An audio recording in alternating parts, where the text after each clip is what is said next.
اعوذ باللہ من الشیطان الرجیم بسم اللہ الرحمن الرحیم اللہم صلی علی سیدنا و مولانا محمد وعلی آل سیدنا و مولانا محمد وبارک وسلم صلی علیہ۔ اس سے پچھلی ویڈیو کے اندر ہم نے پارہ نمبر 1 سورہ بقرہ کے جو اہم مضامین پہلے پارے کے اندر آتے تھے ان کو ہم نے ڈسکس کیا تھا، کور کیا تھا۔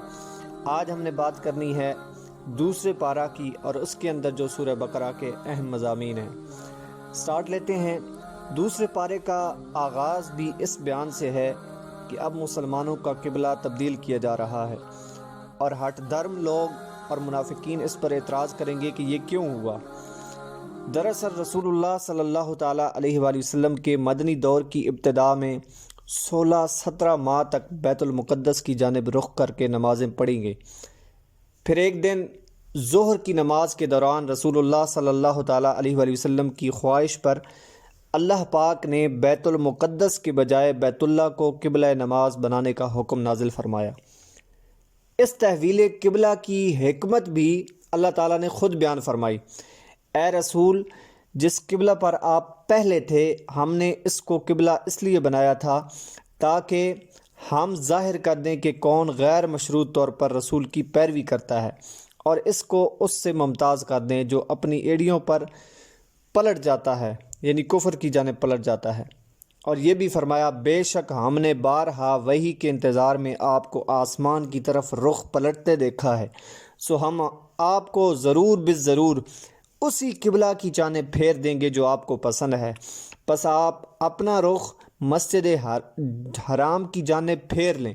آگے چل کر پھر فرمایا مسلمان جہاں کہیں بھی ہو اسے نماز کے وقت اپنا رخ مسجد حرام کی جانب پھیر دینا چاہیے اور اس پر اہل کتاب سے کوئی سودے بازی یا مفاہمت نہیں ہو سکتی۔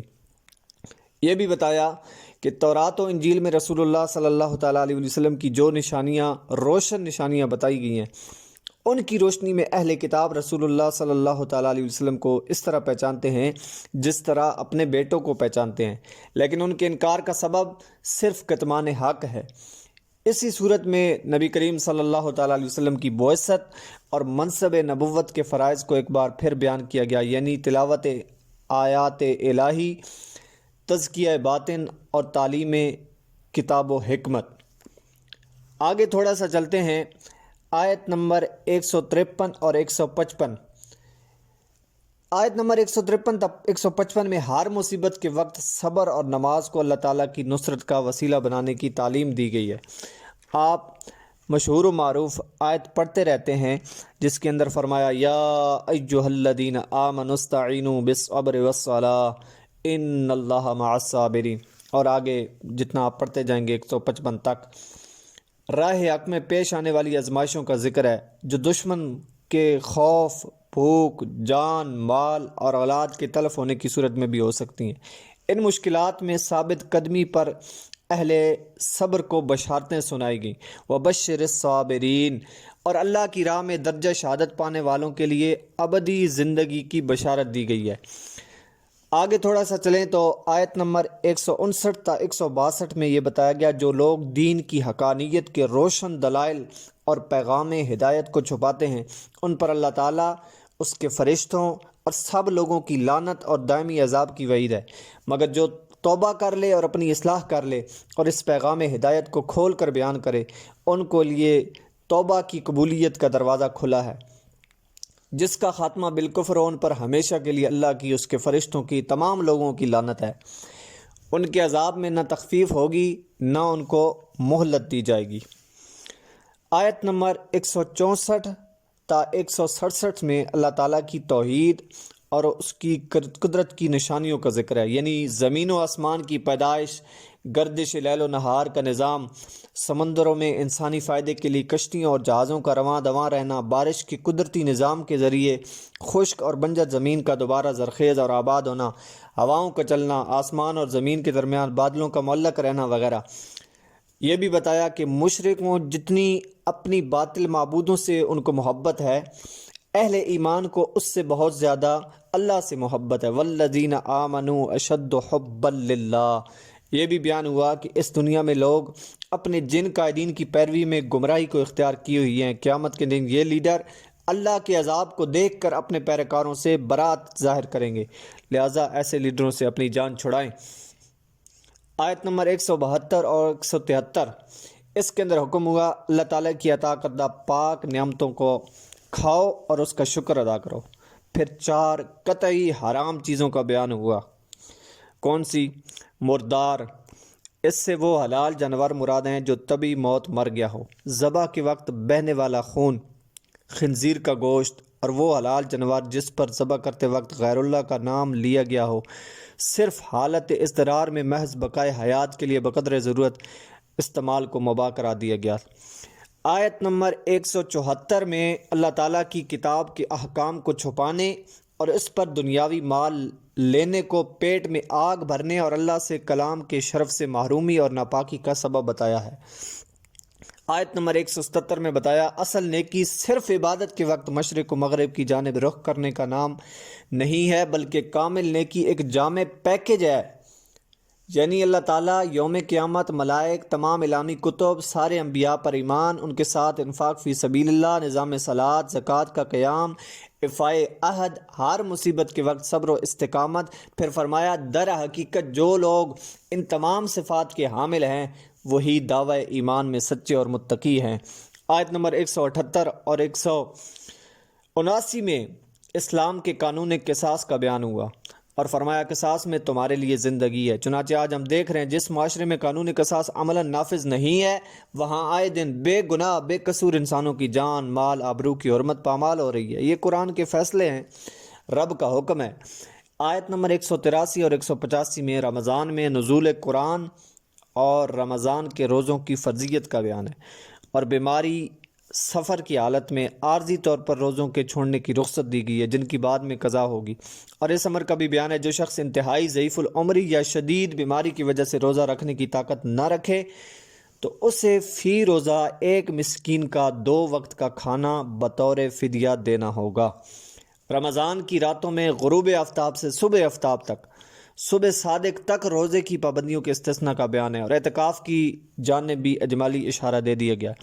اس امر کا بھی بیان ہے کہ قمری کا نظام ایک فائدہ روزے اور حج کی عبادت کا تعین ہے۔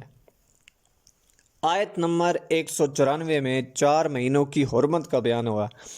آیت نمبر 195 میں انفاق فی سبیل اللہ کا ذکر ہے، اور اس کے بعد 203 تک حج اور عمرے اور حج کے بعض مسائل کا بیان ہے۔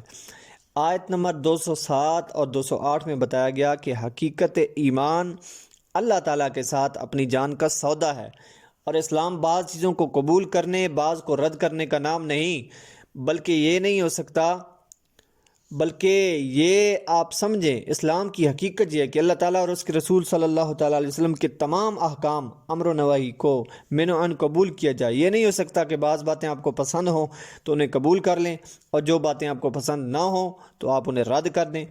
جیسے کہتے ہیں میٹھا میٹھا ہپ ہپ، کڑوا کڑوا تھو تھو، یعنی اسلام چوز اینڈ پک کا نام نہیں ہے۔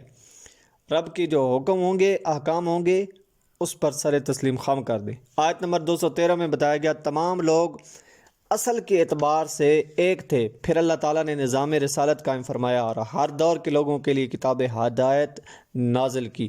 پھر کچھ لوگ تقسیم ہو گئے، اہل حق کے ساتھ، اور کچھ خواہشات کے شیطان کے پیروکار بن گئے۔ آیت نمبر 214 میں بتایا جنت کا حقدار بننے کے لیے محض دعوی ایمان کافی نہیں، بلکہ مشکلات اور استقامت، ان چیزوں کو سامنے رکھی راہ حق میں مشکلات اور استقامت کے ساتھ تم نے مقابلہ کرنا ہے۔ آیت نمبر 215 میں انفاق فی سبیل اللہ کے مصارف کا بیان ہوا، اور اس سے آگے چلیں 219 کو تو اس سے ملا کر سمجھایا جائے تو اس امر کا بیان ہے کہ جو مال تمہاری ضرورت سے زیادہ ہے اسے رب کی راہ میں خرچ کرو۔ جوئے شراب کی حرمت کا بیان ہوا۔ آیت نمبر 216 میں جہاد کی فرضیت کا بیان ہوا، اور آیت نمبر 221 میں مشرک مردوں اور عورتوں سے نکاح کی ممانعت کا بیان ہوا۔ 222 نمبر آیت اس امر کا بیان ہے کہ ایام مخصوص یعنی حالت حیض و نفاس میں عورت سے مباشرت منع ہے۔ آپ دیکھیں کتنے مسائل اس کے اندر دوسرے پارے کے مضامین کے اندر سورہ بقرہ کے اندر آ رہے ہیں۔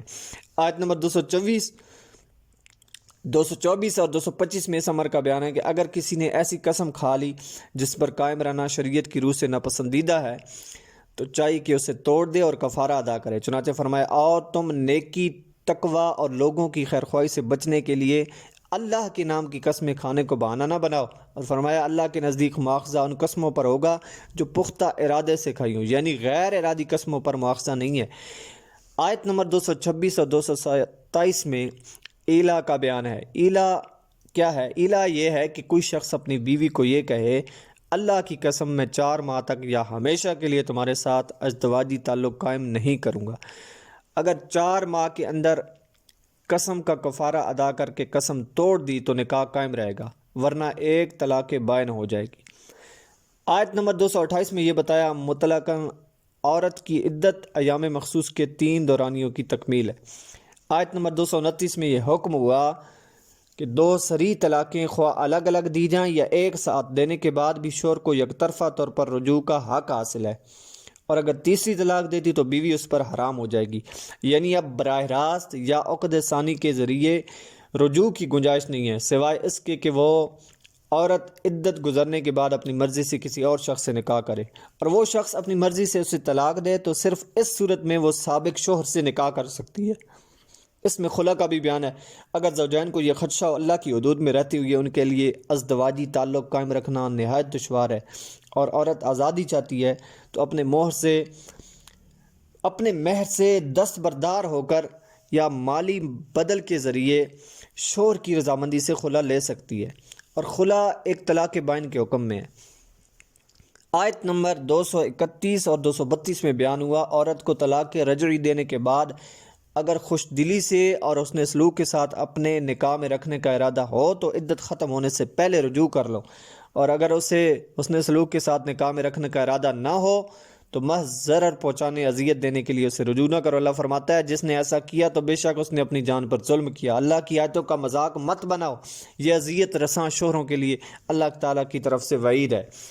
آیت نمبر 233 میں ثمر کا بیان ہے کہ رضاعت کی کامل مدت 2 سال ہے۔ اگر 2 سال سے کم مدت میں ماں کا دودھ چھڑانے سے بچے کی زندگی کو کوئی خطرہ نہ ہو یا دوسری غذاؤں سے اس کی زراعت پوری ہو سکتی ہو تو اس مدت کی تکمیل اس صورت میں مستحب ہے۔ اگر خدا نہ خواستہ شیرخوار بچے کی ماں کو طلاق ہو جائے تو دودھ پلانا پھر بھی ماں کی ذمہ داری ہے، اور دستور کے مطابق اس کے ضروری اخراجات بچے کے باپ کے ذمہ ہوں گے۔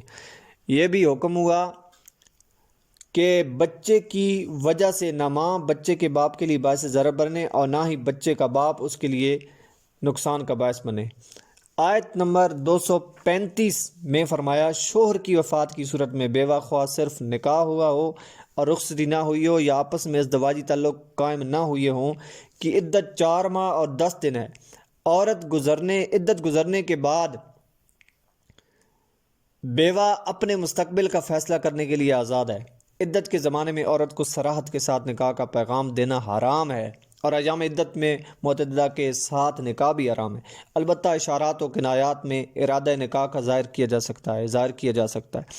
آیت نمبر 237 میں اس چیز کا بیان ہے اگر کسی شخص کا کسی عورت سے نکاح ہو گیا مگر رخصتی عمل میں نہ آئی ہو اور ایسی خلوت میں بھی نہ ہوئی ہو جس میں ازدواجی طلاق میں کوئی مانع نہ ہو تو ایسی عورت کو طلاق دینے کی صورت میں مقررہ جو مہر ہوتا ہے اس کا نصف ادا کرنا ہوگا، اور اس پر عدت بھی عائد نہیں ہوگی۔ آیت نمبر 39 تا 238 میں سب نمازوں خصوصاً نماز عصر کی حفاظت کا حکم ہے۔ بعد والی آیت میں خوف کی حالت میں سواری پر نماز پڑھنے کی رخصت کا ذکر ہے۔ آیت نمبر 243 میں بنی اسرائیل کے ایک گروہ پر موت طاری کرنے اور پھر زندہ کرنے کا بیان ہے، اور 244 میں اللہ کے راستے میں جہاد کرنے، اور آیت نمبر 245 میں قرض حسنہ کے اجر کو دوگنا کرنے کا ذکر کیا گیا ہے۔ اس سے آگے چلیں، دوسرے پارے میں آخر میں بنی اسرائیل کے مطالبے پر طالوت کو بادشاہت عطا کی جانے کا ذکر ہے۔